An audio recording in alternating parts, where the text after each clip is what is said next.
Salam alaikum, bonjour à toutes, bonjour à tous. C'est dans ces circonstances particulières qu'on se retrouve à distance pour essayer de poursuivre les parties du cours de procédure civile qui n'ont pas encore été faites en présentiel.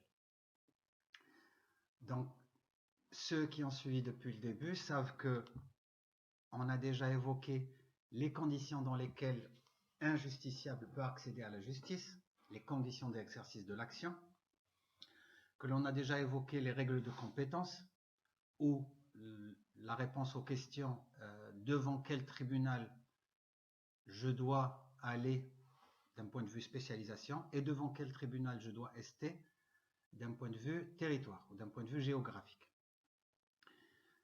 Nous avons également vu des généralités autour de deux notions importantes qui jalonnent toute la procédure civile, à savoir les délais, les différents délais pour exercer un droit ou pour réagir, et les notifications, à savoir le moyen par lequel le tribunal fait parvenir une information, souvent une convocation à une audience. Une fois que le procès est engagé, les parties font valoir leurs arguments.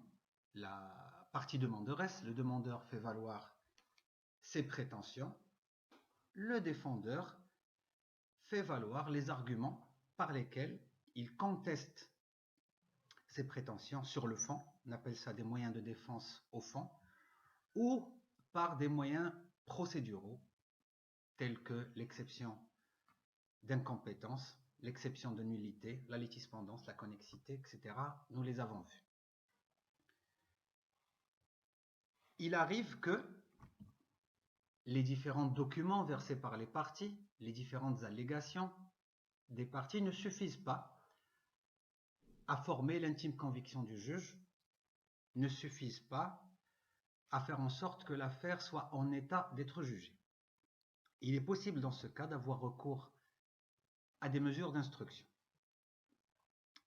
Il s'agit de dispositifs mis à la disposition du magistrat et des parties afin d'augmenter la crédibilité d'une prétention.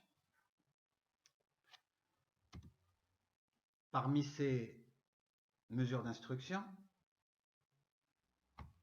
se trouve en premier lieu l'expertise.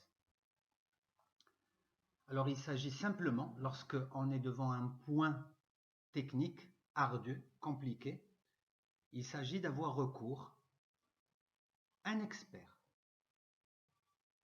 Cet expert, la plupart du temps, sera inscrit auprès des tribunaux, mais il arrive parfois que l'objet du litige soit tellement spécifique que la liste des experts inscrits auprès des tribunaux ne comporte pas ce genre de spécialité ou ce genre d'expertise. Le juge peut dans ce cas désigner un expert ad hoc, uniquement pour cette situation. Le juge qui désigne l'expert détermine les points sur lesquels portera l'expertise. C'est-à-dire que l'expert ne pourra que répondre ou analyser les points pour lesquels il est sollicité. Il ne peut en aucun cas improviser ou se permettre d'expertiser ou de donner son avis sur des points d'expertise autres que ceux qui lui sont confiés par le juge. Le même juge fixe la date et l'heure auxquelles seront rendues les conclusions de cet expert.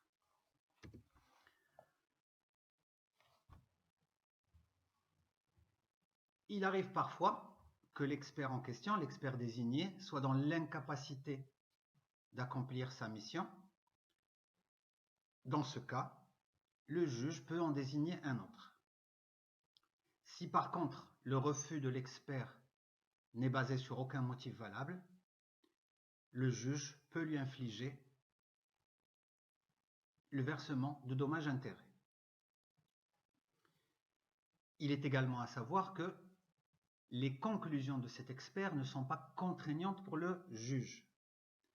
Il peut suivre les conclusions de l'expert, comme il peut ne pas les suivre, ou demander une autre expertise.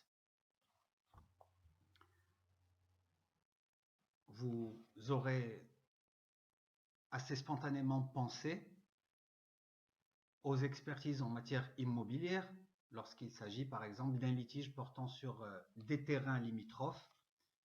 Eh bien, l'expert qui sera désigné pour donner ses conclusions sera un expert topographe.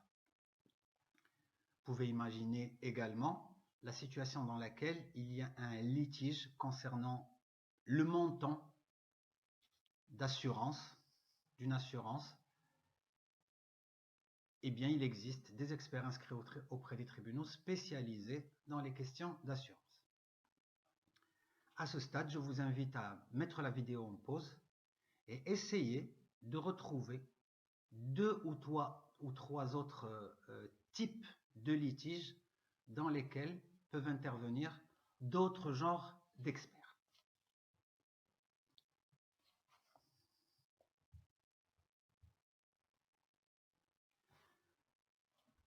La deuxième mesure d'instruction prévue par le Code de procédure civile, c'est la visite des lieux. Il s'agit ici pour le juge de désigner une formation, un collège, qui aura pour mission de se déplacer afin de visiter un lieu pour constater une situation. Lorsque la situation en question englobe des particularités techniques, il est possible pour le juge d'intégrer un expert à ce collège ou à cette formation qui va procéder à la visite des lieux. À la fin de cette visite, il sera établi un procès-verbal qui sera signé par le président de cette formation qui a procédé à la visite des lieux.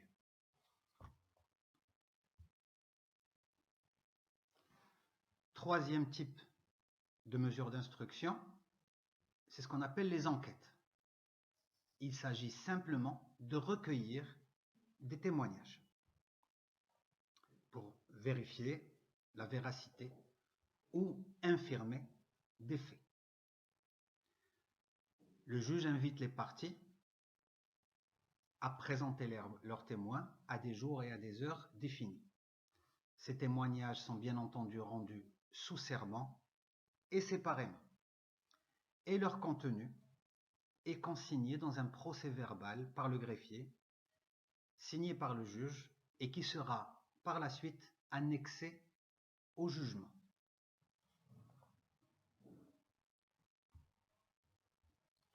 Vient ensuite une mesure d'instruction qui peut paraître archaïque, qui peut paraître même risible. Il s'agit du serment des parties. Ici, le Code de procédure civile permet au juge, lorsqu'il n'a plus de mesures d'instruction autres à faire valoir, une expertise, une visite des lieux par exemple, lorsque tous les éléments dont les parties souhaitent se prévaloir ont été versés et que pour autant l'affaire n'est pas en état d'être jugée ou le magistrat n'a pas réussi à se faire une intime conviction, le magistrat peut déférer le serment à une partie. Tout simplement, ça consiste à dire si ce que vous prétendez est vrai, êtes-vous prêt à prêter serment? Si c'est le cas, un acte de ce serment est donné par le tribunal à celui qui l'a prononcé. Et cette prestation de serment met un fin définitif au litige. Je disais donc que cette mesure peut paraître archaïque ou risible parce que nous savons que des enjeux financiers importants peuvent amener l'être humain, faible, fragile, à mentir. Il ne s'agit que de paroles. Et donc compter sur l'honnêteté orale des parties, c'est à mon sens un petit peu léger pour pouvoir trancher dans un litige judiciaire. Ce que vous devez savoir, c'est que le serment ou cette mesure d'instruction peut être à l'initiative du juge, c'est-à-dire que c'est le juge qui demande à une des parties de prêter serment, comme ça peut être à l'initiative d'une des parties. L'une des parties dit à l'autre purement et simplement, eh bien, si tu es si sûr que ça de ce que tu avances, es-tu prêt à prêter serment?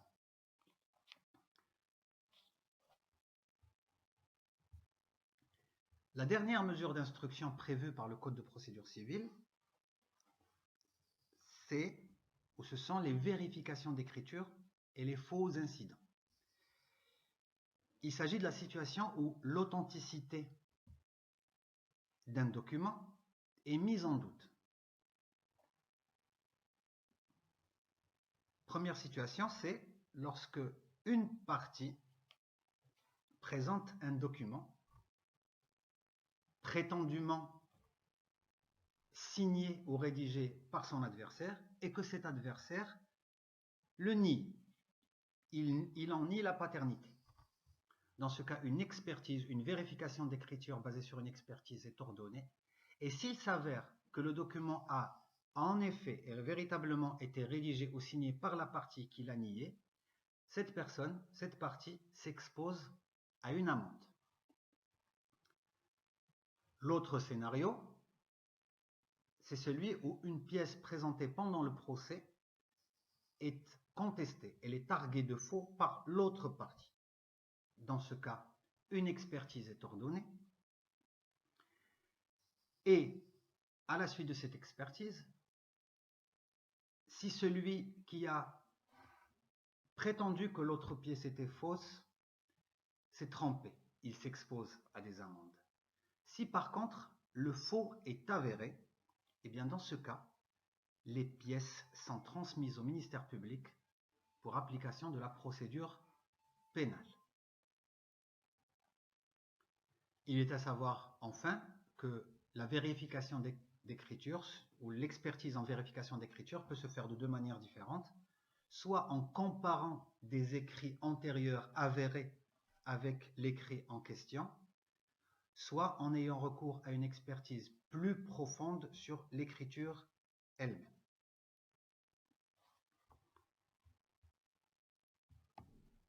Si vous avez des questions concernant les mesures d'instruction, je vous prie de les mettre en guise de commentaires en dessous.